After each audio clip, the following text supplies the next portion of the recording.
we're gonna see you soon. We're about to board our plane.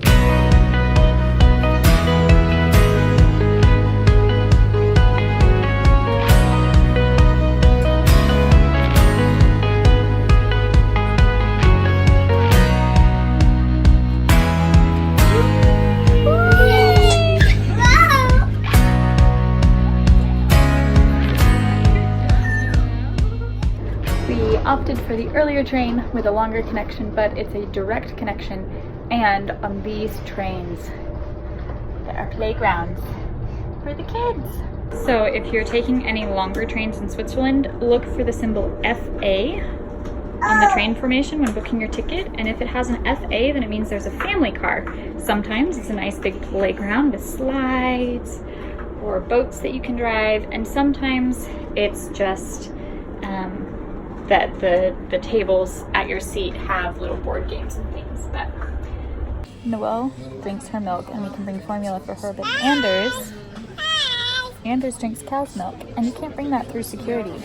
So when you get to the other side of security, you can buy milk at any of the like restaurants. So we just went to the Pret a Manger, whatever that store is, Pret, the English food chain.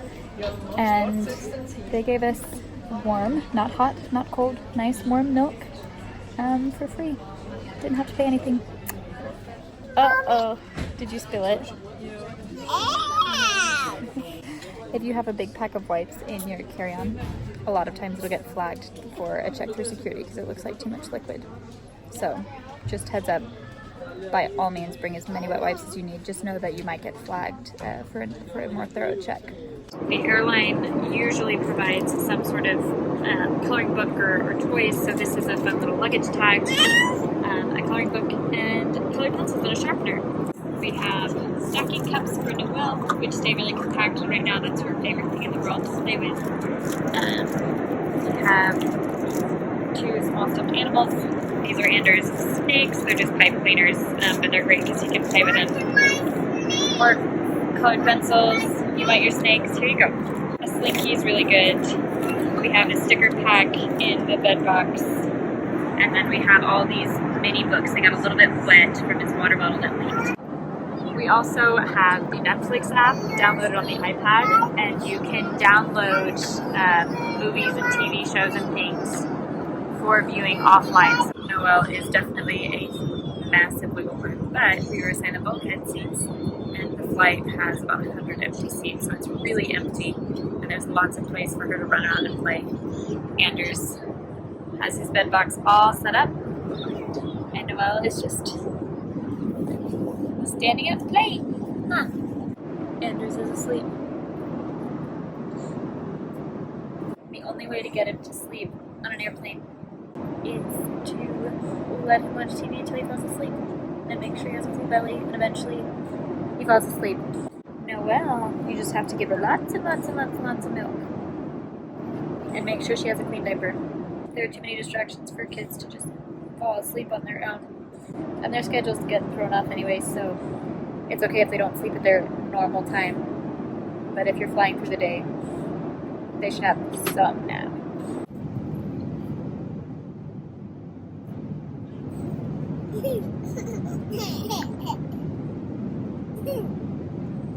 New this trip, I have these reusable like baby food pouches, and I just packed some rice cereal powder and mixed that in with water in these pouches, and it has been a hit. She likes it.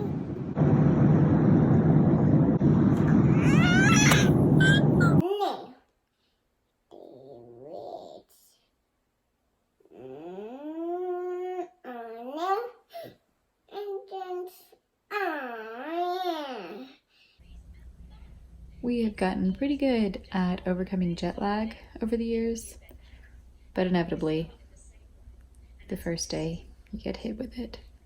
So here we are at 5 a.m.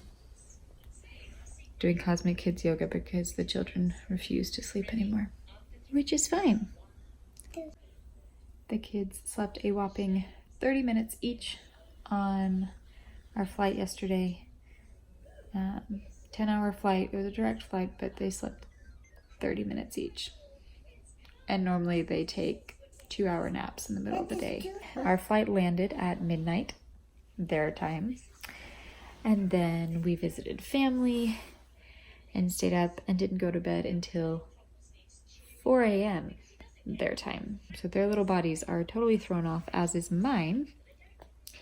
And the best way to get over jet lag, honestly, is to try and get on the schedule as quickly as possible. And that means forcing yourself to stay up.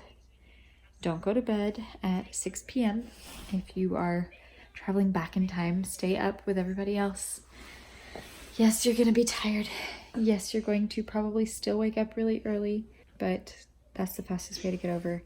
And if you're flying forwards in time, do the same thing. Sleep as much as you possibly can on the airplane, but when you arrive at your destination, stay awake until a normal time to go to bed.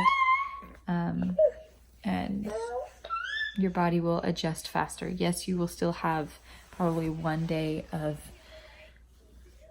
being groggy and tired, so don't plan something too heavy. Like, don't plan maybe a 15-mile hike, but keep yourself busy. Try and avoid taking naps that you wouldn't normally take on your normal schedule. Try and just get to the schedule that you normally keep.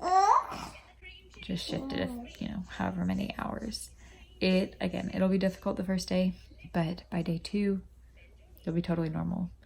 For whatever reason, kids travel really well. Newborns have no issues with jet lag. Even up to 3, 4, 5 months, they don't have any issues with jet lag. But both of our kids, for whatever reason, ages 6 to 14 months or so, have a very difficult time adjusting their schedules. Andrew's traveled it when he traveled at 6 months, and at 12 months, transatlantic, he was up all night the first night, and there was nothing we could do about it. Noelle did the same thing, and despite being utterly exhausted and now a little bit delirious, she woke up every 30 minutes because she wanted to play. So that's what it is. But if we want to get over jet lag faster, you have to get on the schedule right away.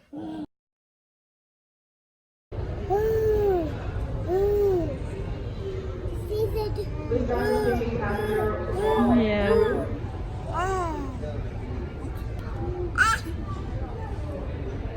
Things I forgot to mention previously.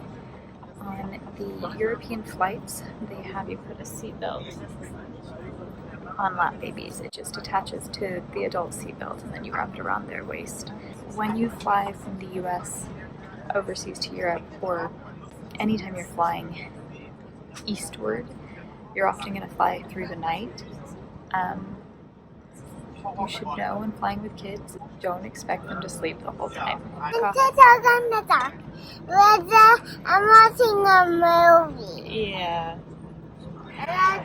Even though our flight departed at around 8 o'clock, which is bedtime, for the kids, they give you a meal, dinner, when you board, and it's probably 2 hours before they get everyone the meal and beverage service, hot towels and all that kind of stuff. It's probably at least 2 hours before they turn the lights off in the cabin, and unless your kids are really incredible sleepers, it's going to be hard for them to fall asleep if the lights are on. And then again, about an hour and a half, 2 hours before landing, they'll feed you breakfast and we'll turn all the lights on again. So really, we only had, in an 8.5-hour flight, we only had 4 hours with the lights off. And the kids did not sleep the whole time. Noelle is asleep now. So just keep that in mind. Definitely plan some downtime when you get to your destination. Favorite part of flying Swiss Air, huh? Chocolate.